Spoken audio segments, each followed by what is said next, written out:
Dear students, आज हम types of embryo sac के बारे में डिस्कस करेंगे। जैसे कि आपको पहले पता है कि मेगास्पोर मदर सेल के अर्धसूत्रीय विभाजन होने के फलस्वरूप 4 मेगास्पोर बनते हैं।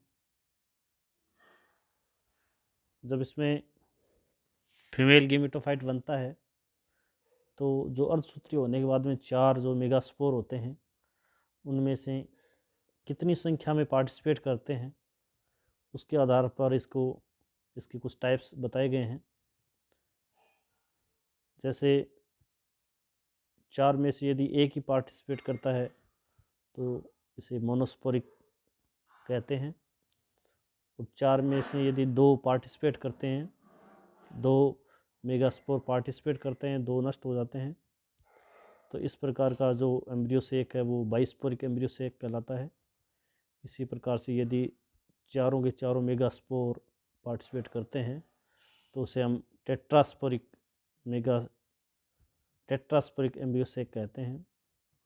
तो इस प्रकार से जो मेगास्पोर कितने इसमें रोल प्ले करते हैं उनके आधार पर इसमें मोनोस्पोरिक, बाइस्पोरिक और टेट्रास्पोरिक एम्ब्रियो सेक कहलाता है। जैसे इस डायग्राम में आप देख पा रहे हैं, जैसे इसमें मोनोस्पोरिक एम्ब्रियो सेक है, इसमें मेगास्पोर जो मदर सेल है उससे अर्धसूत्रीय विभाजन होने के फलस्वरूप इसमें एक पार्टिसिपेट करता है, बाकी डैमेज हो जाते हैं, डीजनरेट हो जाती है। इसी प्रकार से बाइस्पोरिक है, उसमें 2 पार्टिसिपेट करते हैं। इसी प्रकार से टेट्रास्पोरिक है। सबसे जो प्रोफेसर पंचानन माहेश्वरी है उन्होंने इसके क्लासिफिकेशन दिया, उसके बारे में हम डिटेल से चर्चा करते हैं। माहेश्वरी ने कुछ बेस लिया, जैसे भ्रूण कोश का जो परिवर्धन होता है उसमें कितने मेगास्पोर भाग लेंगे, 1 भाग लेगा, 2 लेगा, 4 लेगा। इसी प्रकार से जो गुरु बीजाणु के जो केंद्रक है जो भाग लेते हैं 1 या 2, 4 जो भी हैं, उनमें विभाजन कितने होते हैं, 1 विभाजन होता है, 2 विभाजन होते हैं या 3 होते हैं, उनका बेस लिया, आधार लिया।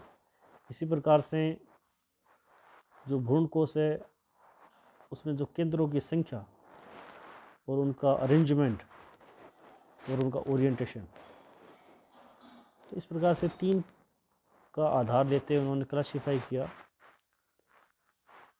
जैसे एक बीजाणु भ्रूण कोश मोनोस्पोरिक, जिसे हम पहले डिस्कस भी कर चुके हैं, इसकी डिटेल से भी पढ़ चुके हैं, जो पॉलीगोनम टाइप है। इसी प्रकार से बाइस्पोरिक एम्ब्रियो सेक, इसी प्रकार से टेट्रास्पोरिक एम्ब्रियो सेक।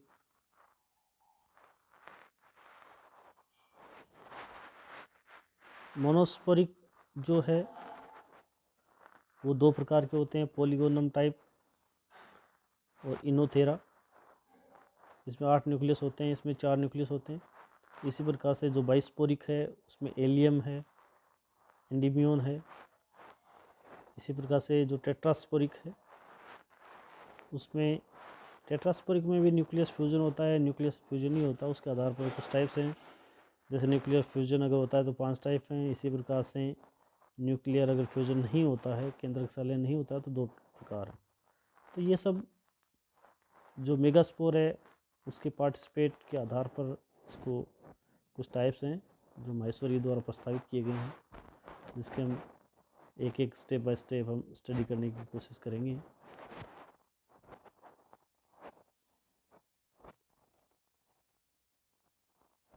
जैसे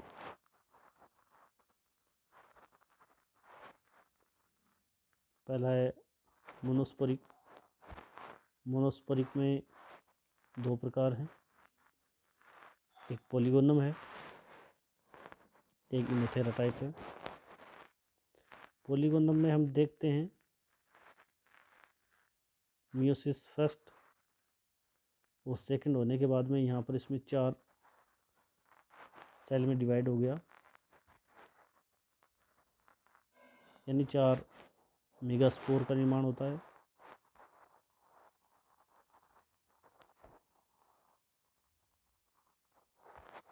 जिसमें यहाँ हम देख पा रहे हैं कि जो माइक्रोपाइल साइड के जो 3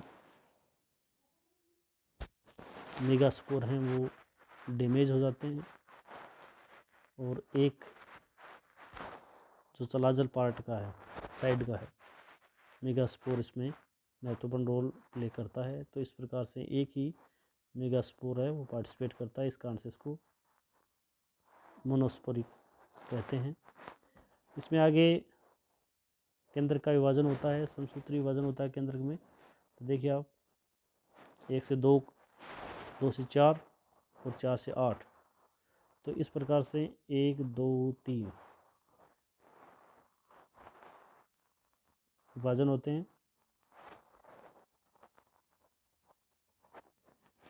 विभाजन होने के फलस्वरूप इसमें टोटल 8 न्यूक्लियस बनते हैं।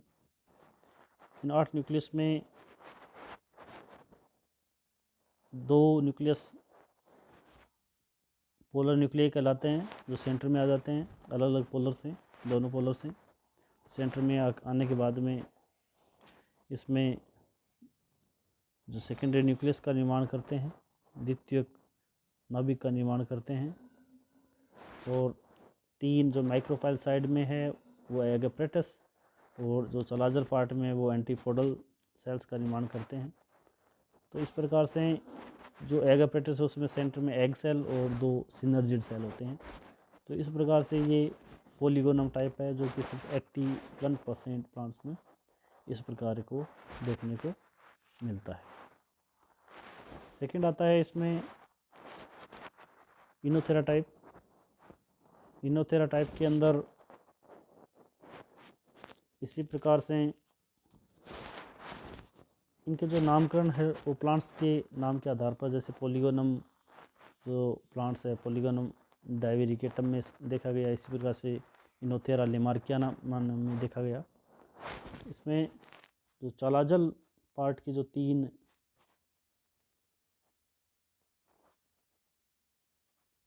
मेगास्पोर होते हैं वो समाप्त हो जाते हैं और माइक्रोपाइल साइड का सर्वाइव करता है, जिसमें न्यूक्लियस विभाजन होते हैं, 4 न्यूक्लियस बनते हैं। तो इस प्रकार से इसमें 8 न्यूक्लियस के बजाय 4 ही न्यूक्लियस का निर्माण होता है, एक पोलर साइड में रहते हैं, जिसमें से एक पोलर न्यूक्लियस होता है जो सेंटर में चला जाता है, और 3 माइक्रोपाइल साइड में रहते हैं जो एगेप्रेटस का निर्माण करते हैं। अर्थात इसके अंदर किसी प्रकार की जो एंटीपोडल सेल्स हैं उनका निर्माण इसमें नहीं होता। तो इस प्रकार से सेंटर में एक है जो हैप्लॉइड है और 3 इसमें एगेप्रेटस का निर्माण करती हैं। तो इस प्रकार से इसमें 4 न्यूक्लियस बनते हैं। इस कारण से अब यहाँ 4n इसमें टोटल इसमें लिखा जाता है। सेकंड जो बाइस्पोरिक, अर्थात इसमें 2 गुरु बीजाणु पार्टिसिपेट करते हैं, या हम इसे कहें तो एक डाइड जो पार्टिसिपेट करता है। जैसे एलियम टाइप है, एलियम के अंदर जो माइक्रोपाइल साइड के जो डाइड है वो नष्ट हो जाता है और जो चलाजल पार्ट है उसका डाइड पार्टिसिपेट करता है, जिसमें न्यूक्लियस विभाजन होता है। न्यूक्लियस विभाजन इसमें जैसे इसमें 2 हैं, 2 न्यूक्लियस हैं, विभाजन होने के बाद में पहला जो समसूत्री विभाजन होता है न्यूक्लियस में, तो ये 4 हो जाते हैं, 4 से 8 हो जाते हैं। तो इस प्रकार से इसमें टोटल 8 न्यूक्लियस का निर्माण होता है, जिसमें पॉलीगोनम टाइप से ही है 8 बनते हैं, जो 2 अलग अलग पोलर में 4-4 होते हैं, जिसमें से एक पोलर न्यूक्लियस सेंटर में आ जाता है, सेंटर में आने के बाद में फ्यूज हो जाता है। तो इस प्रकार से पॉलीगोनम और जो एलियम है एक ही प्रकार से हैं। पॉलीगोनम में एक मेगास्पोर पार्टिसिपेट करता है और एलियम के अंदर है वो 2 पार्टिसिपेट करते हैं मेगास्पोर। इसी प्रकार से इसका दूसरा जो एंडीमियोन है, एंडीमियोन के अंदर देखा जाए तो इसमें जो चलाजल साइड का जो डाइड है वह समाप्त हो जाता है। माइक्रोपाइल साइड का जो डाइड है या जो 2 मेगास्पोर है माइक्रोपाइल के, वो पार्टिसिपेट करते हैं। तो वो पार्टिसिपेट करते हैं तो इसके अंदर 2 न्यूक्लियस हैं, तो 2 से ये पहला समसूत्री विभाजन होने से 4 बनते हैं, फिर सेकंड होता है तो 8 बनते हैं। तो 8 में दोनों पोलर साइड से एक एक पोलर न्यूक्लियस सेंटर में आ जाता है। जैसे पॉलीगोनम है वैसे इसमें एंडीम्यून में टाइप में होता है। तो इस प्रकार से इसमें टोटल 8 न्यूक्लियस हो गए। तो चूँकि इसमें 2 मेगास्पोर पार्टिसिपेट करते हैं या भागीदारी लेते हैं, इस कारण से इसे बाइस्पोरिक टाइप का जो एम्ब्रियो सेक वो होता है। इसी प्रकार से हम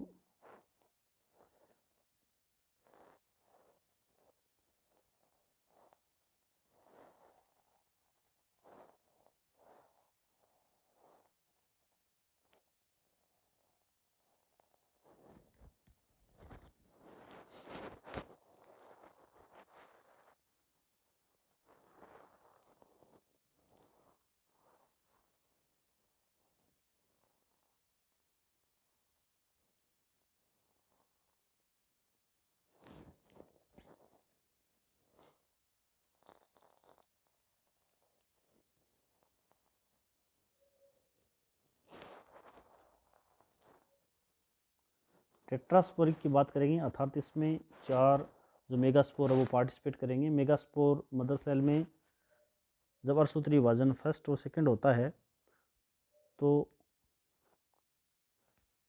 जैसे ये फर्स्ट है तो इसमें एक न्यूक्लियस से 2 न्यूक्लियस बने, 2 केंद्रक बने। फिर आगे नेक्स्ट जो विभाजन होता है तो उससे 4 न्यूक्लियस का निर्माण होता है। लेकिन इसमें वॉल फॉर्मेशन का निर्माण नहीं होता, अर्थात इसमें भित्ति का जो परिवर्धन है, कोशिका भित्ति का परिवर्धन नहीं बनती। एक कोशिका के अंदर ही ये इस प्रकार से 4 न्यूक्लियस होते हैं, जिसे संयुक्त कोशिका गुरु बीजाणु या सिनोमेगास्पोर भी कहते हैं। इन जो न्यूक्लियस है उनके इन जो केंद्रक है इनके फ्यूज होने पर अथवा फ्यूज नहीं होने के आधार पर इसके कुछ प्रकार हैं। जैसे केंद्रक सैलेन होता है तो वो 5 प्रकार हैं: एडोक्सा, प्लम्बेगो, पीनिया, पेपेरोमिया और ड्रूसा। ये जो 5 टाइप हैं इनमें केंद्रक है न्यूक्लियस हैं वो फ्यूज नहीं होते हैं, और जो फर्टिलेरिया और दूसरा इसमें प्लम्बेजिला है उसके अंदर न्यूक्लियस हैं वो फ्यूज हो जाते हैं। तो स्टार्टिंग हम बात करते हैं एडोक्सा की। एडोक्सा के अंदर हम देख पा रहे हैं जैसे इस कोशिका में 4 न्यूक्लियस अर्धसूत्री विभाजन होने के बाद में चारों पार्टिसिपेट कर रहे हैं। समसूत्री विभाजन एक ही होता है, इसमें एक होने के बाद में 8 न्यूक्लियस का निर्माण हुआ। दोनों ध्रुव की तरफ ये 4+4 में व्यवस्थित हैं। तो इसमें दोनों ध्रुव से एक एक सेंटर में आ जाता है। सेंटर में आने के और 3 चलाजल साइड में और 3 ही माइक्रोपाइल साइड में होता है। जैसे पॉलीगोनम टाइप है उसी प्रकार से इसमें निर्माण होता है, अर्थात इसमें एगप्रेटस 3 और 3 एंटीपोडल्स का निर्माण करती हैं। और जो सेंटर में जो पोलर न्यूक्लियाई आते हैं वो फ्यूज होने के बाद में जो केंद्र में ध्रुवीय केंद्र का निर्माण करते हैं। तो इस प्रकार से इसमें ये एडोक्सा का जो टाइप है। इसी प्रकार से सेकंड है प्लेम्बेगो टाइप, इसमें भी 8 न्यूक्लियस बनते हैं। इसमें जो न्यूक्लियस हैं वो 4 क्रॉस रूप से व्यवस्थित होते हैं, 2 पोलर ध्रुवीय साइड में, 2 लेटरल साइड में। तो इस प्रकार से 4 हैं वो क्रॉसवत रूप से व्यवस्थित होते हैं, क्रॉस रूप से व्यवस्थित होते हैं। फिर इनमें एक समसूत्री विभाजन होता है तो 4 से ये 8 न्यूक्लियस का निर्माण हो जाता है।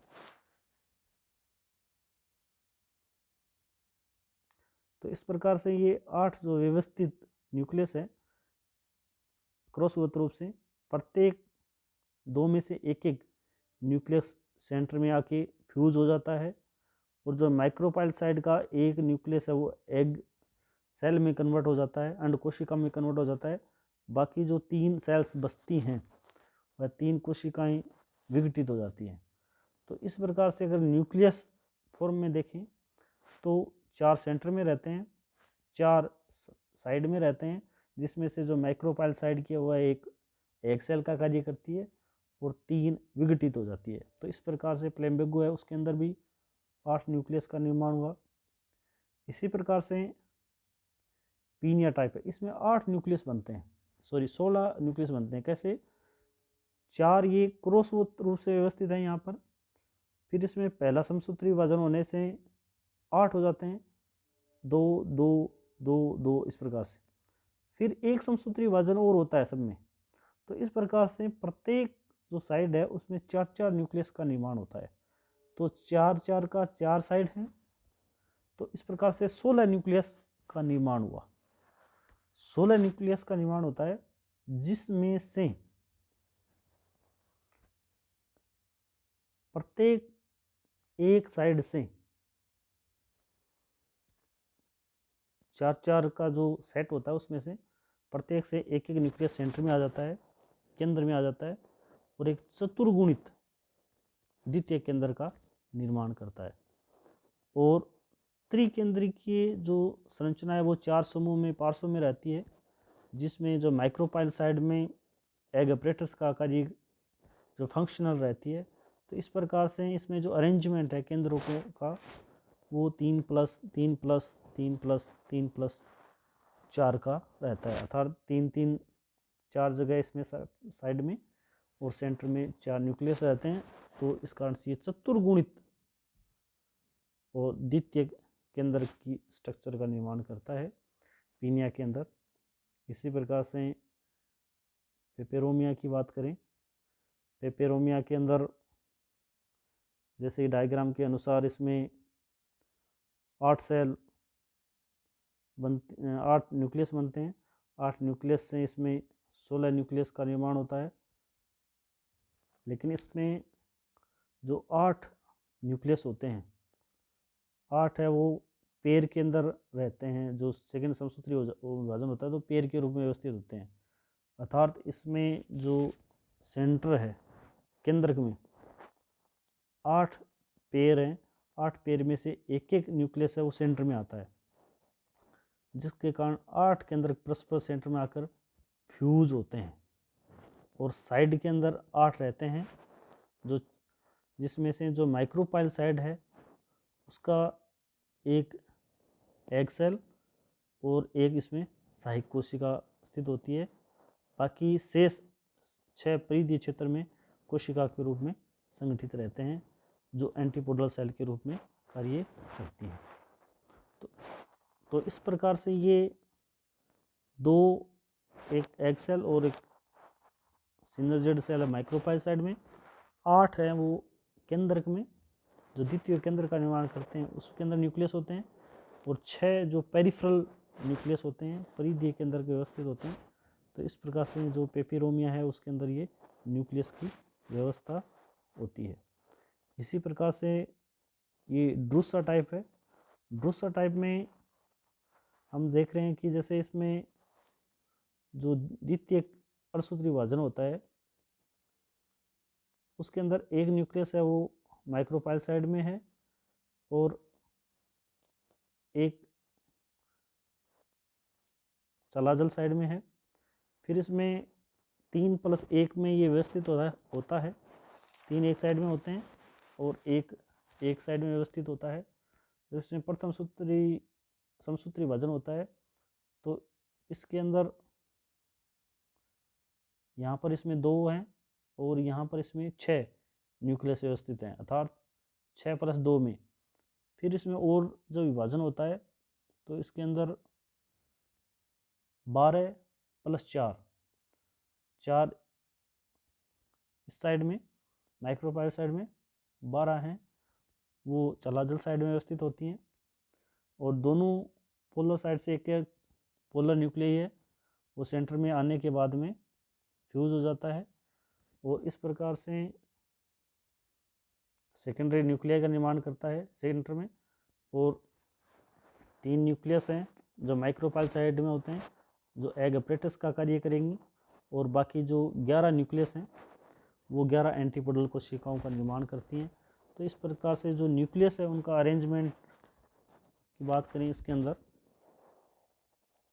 न्यूक्लियस की ड्रूसा के अंदर तो 3 माइक्रोपाइल साइड में न्यूक्लियस, जो 2 सिनर्जिड सेल और एक एग सेल, और सेंटर में द्वितीय केंद्र का, उसके अंदर 2 न्यूक्लियस, और इसके अलावा एंटीपोडल जो 11 न्यूक्लियस होते हैं वो एंटीपोडल सेल्स का निर्माण करते हैं। तो इस प्रकार से हमने इसके अंदर न्यूक्लियस फ्यूजन नहीं होते हैं उसके कुछ टाइप्स हमने डिस्कस किए इसके अंदर, जिसमें एडोक्सा है, लेम्बेगो है, पीनिया है और पेपेरोमिया और ड्रूसा। इस प्रकार से इसमें कुछ 5 टाइप है जिसके अंदर किसी भी प्रकार का न्यूक्लियस का फ्यूजन नहीं होता। अब हम वो स्ट्रक्चर पढ़ते हैं, वो कुछ टाइप्स पढ़ते हैं जिसके अंदर न्यूक्लियस है, केंद्रक है, उनका फ्यूज हो जाता है और उसके उपरांत फिर विभाजन होता है। पहला इसमें फर्टिलेरिया। फर्टिलेरिया में हम देख पा रहे हैं जैसे ये टेट्रास्पोरिक,